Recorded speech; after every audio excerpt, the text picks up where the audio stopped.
I hope you understood all the postulates which was mentioned before. Proceeding forward with the evidences of evolution. अब हम कोई भी चीज़ तब तक नहीं मानते जब तक हम उसका प्रूफ नहीं देख लेते.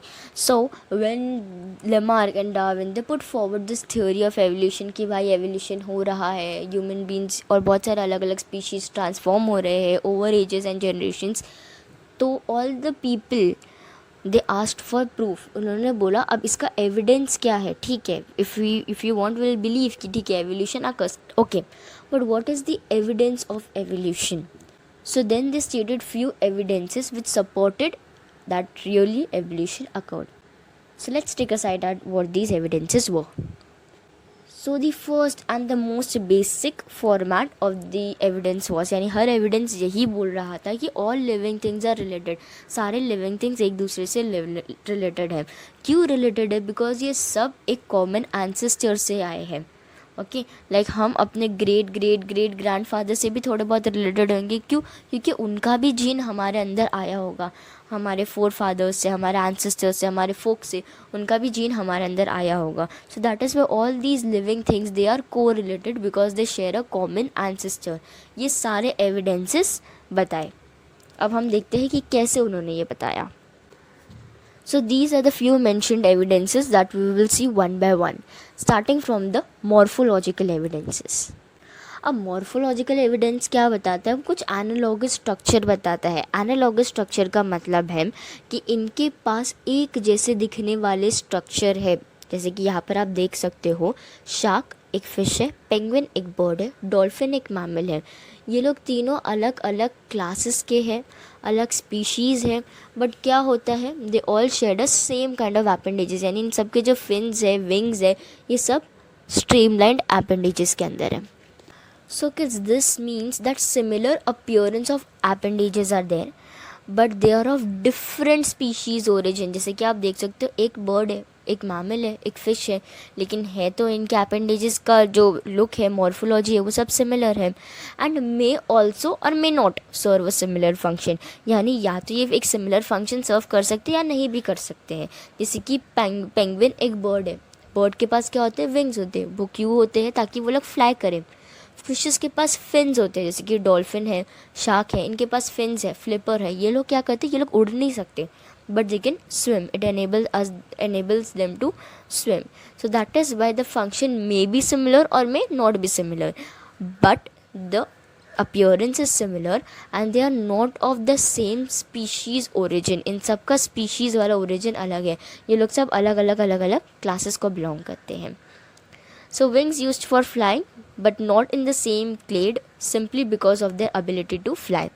Fins in aquatic organisms like sharks versus dolphin both use pectoral fins in a similar way, but one is a fish and one is a mammal. यानी दोनों जब फिन्स की बात आती है तो दोनों पेक्टोरल फिन्स ही यूज़ कर रहे हैं और दोनों स्विमिंग के लिए ही यूज़ कर रहे हैं. यहाँ पर उनका फंक्शन सिमिलर है और उनका लुक यानी उनका मॉर्फोलॉजी भी सिमिलर है. दोनों के पास स्ट्रीमलाइन एपेंडेज है, लेकिन they are both from different origin.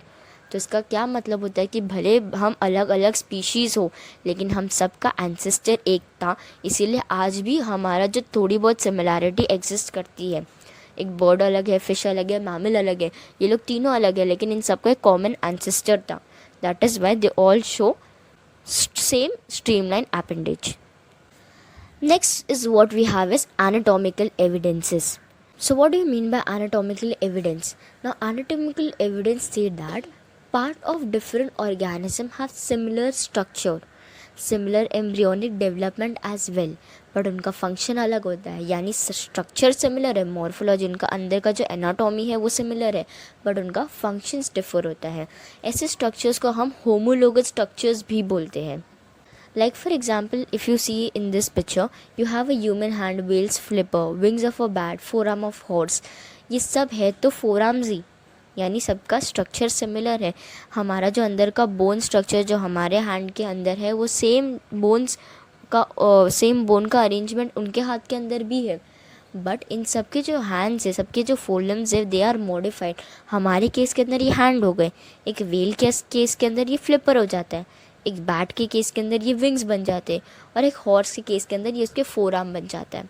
So like you know, like human hand is adapted for grasping, कोई भी चीज़ को पकड़ने के लिए, उठाने के लिए. Well flippers they are adapted for swimming, swim करने के लिए. Wings of bat are adapted for flying, wings are obviously will be useful for flying. And fore arm of the horse are use for walking. अब हम अपने हाथ तो use नहीं करते हैं चलने के लिए, ना वेल अपने फ्लिपर्स यूज़ करती है चलने के लिए. What does this mean? They mean they have different functions. इनका जो फोर आर्म्स का, फोर लिम्स का, आगे वाला अपेंडेज का फंक्शन डिफरेंट है, but they are internally very similar. Here is a small illustration that will make you understand better that how the morphology inside, how the anatomical aspect inside is similar in all different organisms. So please have a look. So all this organism shows the presence of humerus, radius and ulna, carpels and metacarpals, which means कि even अगर इनका function सबका अलग अलग है, इनका अंदर का anatomy regarding the organisation of bones, की बोन्स कैसे अरेंज्ड है, क्या क्या कौन से बोन्स प्रेजेंट है, वो सबके अंदर सेम है. Then we have vestigial organ, but as you have seen previously, so vestigial organs have been covered. So now we will be talking about paleontological evidence. So what do you mean by palaeontological evidence? Palaeontology मतलब होता है कि fossil की studies. So with the use of palaeontology we came to know that they all shared a same ancestor. Now how does that happen? If you see this image, can you guess which one is the oldest? You will guess out the answer to be trilobite. Why trilobite? क्योंकि सबसे नीचे वही है, फिर gradually एक layer extend हुआ है, फिर उसके ऊपर फिश आए हैं, फिर एक लेयर एक्सटेंड हुआ है, फिर उसके ऊपर डायनासोर्स आए हैं. तो व्हाट डज दिस मीन कि अगर हम फॉसिल की स्टडी करेंगे तो जो सबसे नीचे हमें फॉसिल मिलेगा वो ऑर्गेनिज्म पहले आया है, फिर उसके बाद हमें फ़िश मिलेगा, फिर उसके बाद जो ऑर्गेनिज्म मरा फिर हमें वो मिलेगा. अब जब हम ये तीनों फॉसिल्स की स्टडी करेंगे तो हमें पता चलेगा इन सब के बीच में कुछ ना कुछ सिमिलैरिटी है, which means they all have arise from a similar ancestor. तो इनका सिमिलर एंसेस्टर कैसा पता चलेगा? जो सबसे नीचे वाला ऑर्गेनिज्म रहेगा, which it will be the oldest one, it will serve as a common ancestor. और जैसे जैसे आगे बढ़ते जाएंगे सिमिलैरिटीज़ दिखते जाएंगे, which will hence prove that they have all arise from a common source, they have all arise from a common ancestor, and thus this shows some kind of similarities. And it will also show कि कौन सा ancestor पहला आया है, इससे कौन सी characteristics ली गई है. So this all can be shown by the paleontological evidence. Proceeding with the connecting links. So the next evidence we have is the connecting links. Connecting links are animals exhibiting character of two adjacent taxonomic groups are known as the connecting links. अब connecting links का मतलब क्या है कि एक organism जो पूरी तरह से ना ए को बिलोंग करता है ना पूरी तरीके से बी को बिलोंग करता है, ये इन दोनों के बीच में आता है. क्यों बीच में आता है? क्योंकि कुछ कुछ प्रॉपर्टीज़ उसके पास ए जैसी है और कुछ कुछ प्रॉपर्टीज़ उसके पास बी जैसी है, तो it is a connecting link. ये ए और बी को कनेक्ट करता है. सच एनिमल्स या such organism, such species are known as connecting links. Followed by our few example, we will have a look at them. So the first example we have is peripatus. तो जो worm आपको दिख रहा है that is known as the peripatus.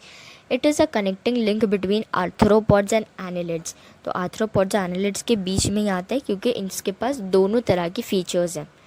Second जो आप देख रहे हो वो है यूग्लिना. अब Euglena it is a character between plant and animal, क्योंकि इसके अंदर एनिमल जैसा लोकोमोशन दिखता है, प्लांट जैसा क्लोरोफिल पिगमेंट प्रेजेंट दिखता है, ग्रीन कलर दिखता है. तो ये प्लांट और एनिमल के बीच में आता है, तो इट मीन्स कि ये प्लांट और एनिमल के बीच का कनेक्टिंग लिंक है. सो ये इससे क्या प्रूफ होता है? इससे प्रूफ होता है कि जब दो चीज़ के बीच में कुछ आ रहा है, तो यानी दो अलग अलग एकदम रैंडम स्पीशीज़ जब सिमिलर हो रहे हैं, तो it shows one point that they have all arise from a similar ancestor. इसलिए दी चांसेस आर कि इन दोनों के अंदर कोई ना कोई तरह की सिमिलैरिटी हो. Next we have is the lung fish. अभी आपने देखा है फिश जिसके पास मोस्टली गिल्स होते हैं, लेकिन this is a lung fish. Next is the very own is the duck-billed platypus. Platypus is a connecting link between reptiles and mammals. So duck-billed platypus it shows laying eggs like reptiles. ये reptiles जैसे egg lay करता है, लेकिन mammals जैसे इसके पास mammary glands और hair presence of hair है.